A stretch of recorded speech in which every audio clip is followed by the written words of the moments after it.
va se retrouver pour une vidéo un peu plus triste que d'habitude. On va parler de violence et de violence conjugale et familiale, qui pour moi est un sujet qui est encore trop peu connu. Et donc je vais ici développer plus ce qui est théorie et ensuite les séquelles que ça peut éventuellement donner chez une personne. Les types de violences ici que je vais expliquer sont conjugales et aussi familiales. Donc la violence conjugale, c'est entre deux partenaires, et familiale, ça va être par exemple d'un parent envers son enfant ou d'un enfant envers son parent en fait. Il existe, on va dire entre guillemets, 9 types de violences. Donc la première violence que je vais aborder, c'est la violence verbale. Donc c'est quelque chose là qui est assez connu. Donc ça va être les insultes, des paroles blessantes. La violence verbale, on situe à peu près tout ce que c'est. Ensuite, il y a la violence psychologique qui est, à mes yeux en tout cas, un peu plus particulière, un peu plus difficile à repérer. Parce que ça peut être une dévalorisation, des humiliations, et c'est pas forcément des humiliations en public, ça peut être des humiliations en privé. C'est le fait d'imposer des goûts, des points de vue, c'est vraiment faire comme si en fait seulement la personne, il n'y avait que cette personne qui savait tout contrôler et l'autre a moins d'importance en fait. C'est la rabaisser, c'est des petites remarques, c'est des petites insultes, c'est des petites choses comme ça. Violence envers les objets et les animaux. Donc en fait la personne va exprimer sa frustration en tapant un animal ou en cassant un objet pour faire en sorte d'intimider en fait la personne en face. La quatrième violence qu'on va aborder, c'est la violence envers les enfants. Donc ça peut s'exprimer, la violence envers les enfants, avec une pseudo-prise en otage ou une prise en otage, une séquestration, des violences physiques, verbales ou psychologiques envers les enfants. Ensuite, la violence suivante que je vais aborder, c'est la violence physique. Donc la violence physique, c'est les contacts physiques, tous les contacts physiques qu'il peut y avoir avec une personne dans le but de lui faire peur et de lui faire mal. Donc ça peut être lancer des objets sur la personne, mais ça peut être aussi fait avec les mains, donc ça peut être aussi donner des claques, des baffes. Il y a la violence sexuelle. Alors la violence sexuelle, personne n'a le droit de vous imposer en fait de donner votre corps. C'est pas parce que vous êtes en couple que vous n'êtes plus une personne à part entière. C'est pas un devoir en fait de se donner à l'autre. Il faut dire clairement que forcer son partenaire, quand bien même on est en couple avec, qu'on est marié avec, qu'on est pacsé avec, peu importe, forcer son partenaire à avoir des rapports sexuels, ça s'appelle du viol. On appelle un viol conjugal et c'est encore très peu connu. Et il y a encore beaucoup de personnes qui considèrent que ce n'est pas du viol étant donné que les partenaires sont ensemble. Sauf qu'un viol, c'est quoi le principe d'un viol? Le principe d'un viol, c'est de par certains moyens, qu'ils soient forcés psychologiquement, physiquement, verbalement, de toute autre manière de n'importe quelle manière que ce soit. Et à partir du moment où on force la personne qu'on soit en couple avec ou pas, ça s'appelle du viol. Voilà. Alors la violence économique, disons que on en entend peu parler, je trouve. C'est tout simplement, par exemple, le fait d'empêcher la personne d'avoir un travail, d'empêcher la personne d'avoir une indépendance financière, d'empêcher la personne d'avoir de l'argent de poche, d'empêcher la personne d'avoir un compte bancaire ou d'avoir accès à ce compte bancaire toute seule.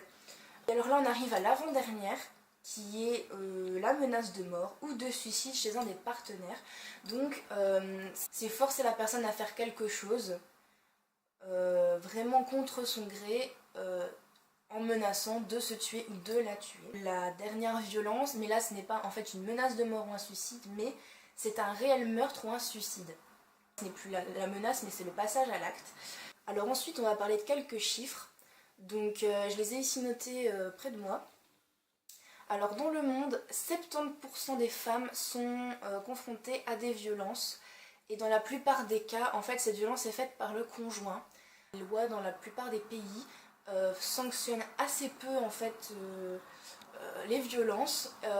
Et je ne suis absolument pas en train de descendre les pays orientaux ou autres que l'Occident, parce que l'Occident, même si à certains niveaux l'Occident est mieux placé, il ne faut pas déconner non plus.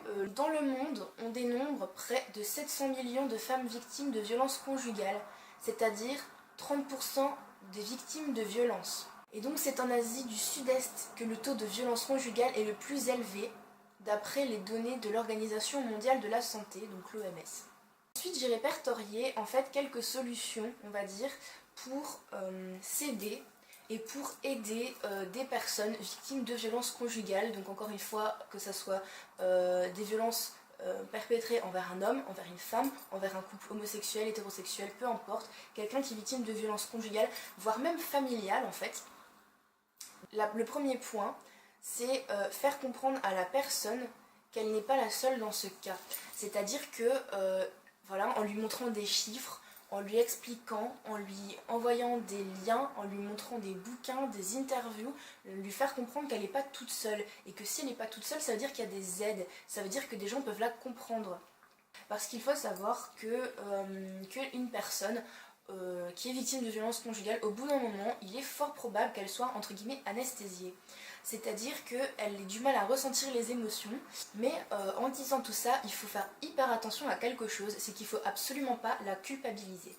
Donc il faut la déculpabiliser, lui expliquer que si son ou sa partenaire le ou la frappe, c'est tout simplement pas parce que c'est une mauvaise personne et qu'il ou elle n'a pas fait la vaisselle, ou qu'il ou elle n'a pas conduit les enfants à la bonne heure, ou qu'il ou elle n'est pas rentré à 15h10 mais 15h20.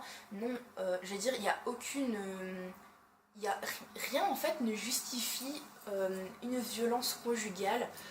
Alors il faut montrer au conjoint ou à la conjointe qu'on a pris parti pour l'autre personne et qu'on est au courant de ce qui se passe, qu'on ne lâchera pas l'affaire, qu'on sera là pour la personne et que si on doit mettre des bâtons dans les roues au conjoint, on le fera.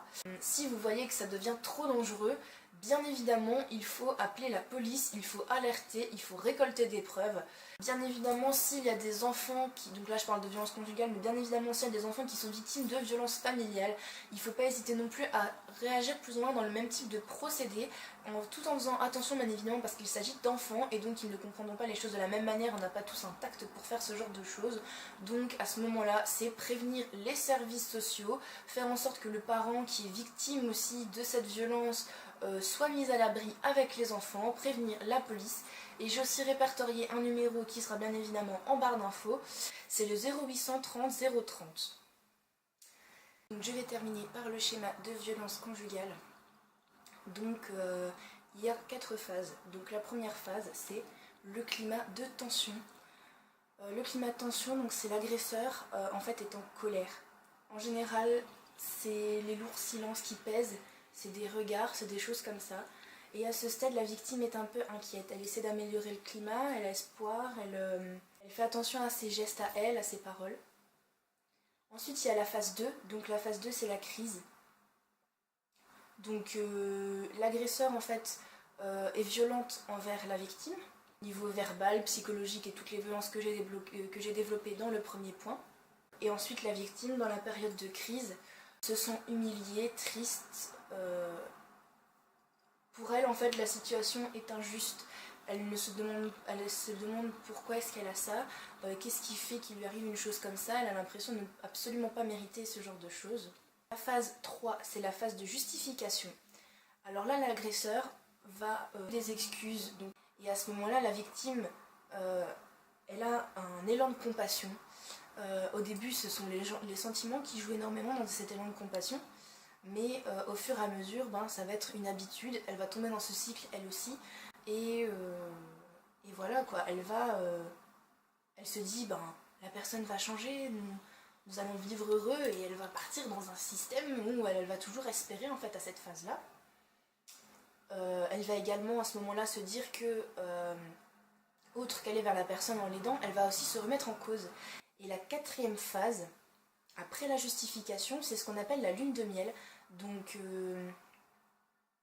la lune de miel, alors l'agresseur en général il va plutôt demander pardon, il va parler de thérapie, il va parler d'excuses, il va vraiment se confondre en excuses et dans parfois certains cas il va parler de suicide parce qu'en fait dans ce cas-là l'agresseur ne va plus s'excuser de son comportement et alors là la victime du coup au début de par ses sentiments et puis par la suite de par une certaine habitude, elle lui accorde une chance, elle lui accorde son aide et elle va encore plus pousser la phase de justification où elle va dire oh mon Dieu il change, il a fait des efforts. Bon après la lune de miel ça dure quelques jours, quelques semaines, dans le pire des cas quelques heures. Mais la personne va vraiment voilà, et ça va être cyclique en fait. Après la lune de miel, l'agresseur va re-rentrer dans un climat de tension, puis il va refaire une crise, puis il va se rejustifier, puis ça va être la période de lune de miel, et puis c'est reparti. Voilà, j'ai fait cette vidéo, je mettrai une chanson en barre d'infos, c'est la chanson Si j'étais un homme de Sheila. En fait, cette chanson, elle m'a été envoyée par un de mes amis. Au début, il m'a envoyé la chanson, j'ai envoyé un point d'interrogation parce que je me suis dit cette chanson, elle est assez forte quand même. Au niveau des paroles. Au niveau des paroles, cette chanson est assez forte. Et il m'a répondu, cette chanson m'a fait penser à toi. Et je veux parler avec les tripes parce qu'en fait, je connais assez bien ce sujet des violences conjugales et aussi des violences familiales. Tout simplement parce que donc j'ai 21 ans, je vais sur mes 22 ans. Mais même si ça date d'il y a quelques années, j'ai été victime en étant adolescente de violences familiales de la part d'une personne de ma famille, hein, voilà, sans surprise. Au niveau de la violence familiale, j'ai eu la violence verbale, j'ai eu les insultes, etc. Et donc à partir du moment où ça me détruisait littéralement, quand j'ai eu l'occasion de partir, je l'ai fait. Voilà, cette personne encore à l'heure d'aujourd'hui ne se rend absolument pas compte des séquelles qu'elle peut laisser ou qu'elle a pu laisser, parce qu'elle en laisse à mes yeux encore. Elle ne se rend pas compte de ce qu'elle peut laisser autour d'elle et on a beau lui expliquer, on a beau lui avoir dit, tant que la personne n'aura pas la volonté de changer d'elle-même, je suis personne pour pouvoir sortir cette personne de ce fonctionnement à partir du moment où elle n'en a absolument pas la volonté, donc j'ai préféré partir et me protéger en fait. Au niveau du coup de cette violence familiale, en fait, pour tout vous dire, bon forcément j'ai eu le temps d'y réfléchir depuis plusieurs années. C'est pas hyper facile d'en parler parce que j'ai l'impression en fait que si j'en dis trop, je vais mettre les gens mal à l'aise et c'est absolument pas le but. Mais je trouve ça intéressant d'en parler en fait parce qu'on en parle très très peu. Dans la violence familiale, en fait, c'est un homme qui a eu cette violence envers moi. Donc voilà. Après, libre aux personnes de donner un rôle et un nom à cette personne, en fait. Donc en fait, le fait que cette violence a été faite par un homme, ça a donné des répercussions sur les violences conjugales que j'ai suivies par la suite. Donc en fait, j'ai eu 4 relations. J'ai eu une relation à distance, on va dire. Ce garçon m'a quand même donné confiance en moi, je pense. Donc voilà, je veux dire, je suis sûre que c'est encore une personne formidable. Juste après, en fait, j'ai eu 2 relations avec ce qu'on pourrait appeler des pervers narcissiques qui ont donc usé de violences conjugales. Une relation qui a duré 9 mois. Donc j'ai eu des relations assez tard, en fait, hein, des réelles relations et tout, j'ai eu ma première vraie relation à 17 ans. Cette personne a usé de toutes les violences envers moi, excepté tout ce qui est tentative de suicide et violences économiques. Cette personne, en fait, elle me sonnait le soir en fait, il faut savoir qu'à cette époque-là, j'étais obèse, donc cette personne me sonnait en disant ce que j'avais mangé, des fois en m'insultant, en contrôlant ce que je mangeais. Ça lui arrivait quand j'allais chez cette personne de ne pas me donner suffisamment à boire, etc. Et elle a donc, sans répéter à peu près, vous pourrez deviner, cette personne a pratiqué toutes les violences conjugales que j'ai expliquées juste avant, hormis tout ce qui est meurtre, tentative de suicide et violence économique. Donc la violence physique, j'en ai très peu vécu parce qu'en général, je pense que j'ai quand même su me défendre, je pense.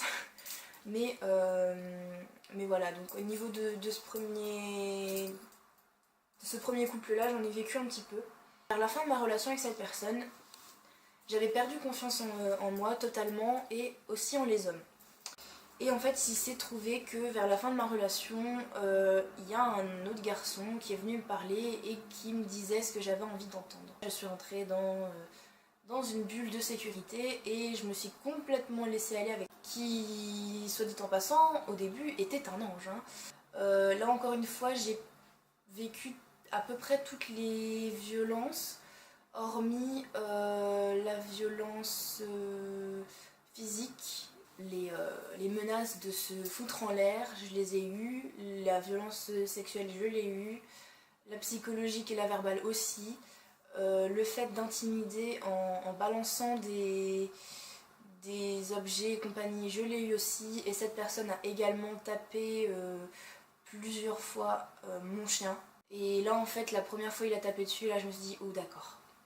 Non seulement il s'en prend à moi, mais en plus il s'en prend à celle que j'aime. Et là du coup voilà, c'est une personne qui a essayé de m'isoler de ma famille, qui a fait en sorte de dire du mal sur certaines personnes. Et voilà, c'était une personne qui était infidèle, qui était voir ailleurs maintes et maintes fois. Et donc voilà, c'est la dernière relation avec un pervers en date, et j'espère que je n'en aurai plus jamais, au grand Dieu. Mais voilà, donc c'est des relations qui forcément forgent un caractère. Alors au début, forcément, on perd confiance en soi, déjà pendant la relation. Et quand on se rend compte de la relation destructrice qu'on a, on perd également confiance en les autres. Et donc, voilà, forcément, ça a forgé ma personnalité, mon caractère. C'est ce qui fait que du coup, aujourd'hui, depuis plusieurs années déjà, je sais que j'ai un problème avec les hommes en fait. Mais je vais des fois un peu psychoter, devenir parano sur les bords parce que, en fait, j'ai pas envie de retourner dans ce schéma, j'ai un peu peur quand même, donc parce que s'en sortir c'est pas facile, donc forcément, voilà, je vais être méfiante. Et voilà, je veux dire, pendant très longtemps, je me suis vraiment sentie comme une gamine, comme ce qu'on disait de moi avant en fait. Quand je parle dans la vidéo du Beachbody, quand je parle du poids et que quelqu'un de ma famille disait avec qui j'ai pris des distances, que j'étais une petite grosse, un tonneau, porteuse de quartier, tout ça, c'est la personne dans ma famille qui a utilisé la violence familiale. Donc en fait tout ça, à force de nous le donner, de nous le dire et de nous le taper sur la tête, ça continue à résonner en nous en fait, et sortir de... Il y a des jours où ça va, hein, je vais me réveiller, je vais me dire c'est du passé, c'est fini, on n'en parle plus, et je vais vivre ma vie. Mais il y a des jours où, pour une bricole, pour un truc qui va me faire psychoter un petit peu, je vais me reposer des questions. Donc voilà, ça forge vraiment une personne, le fait de vivre ce genre d'événement. Et du coup, tout ce genre de comportement en fait, que j'ai pu vivre, de la part d'hommes en fait, ça a forgé forcément ce que je pourrais appeler mon féminisme. Et donc voilà, pour finir, je voulais vous laisser un message d'espoir et vous dire de jamais perdre espoir, de prendre confiance en vous et tout simplement d'oser faire appel à l'aide. Sur ce, je vous laisse, je vous fais de très très gros bisous plein d'amour.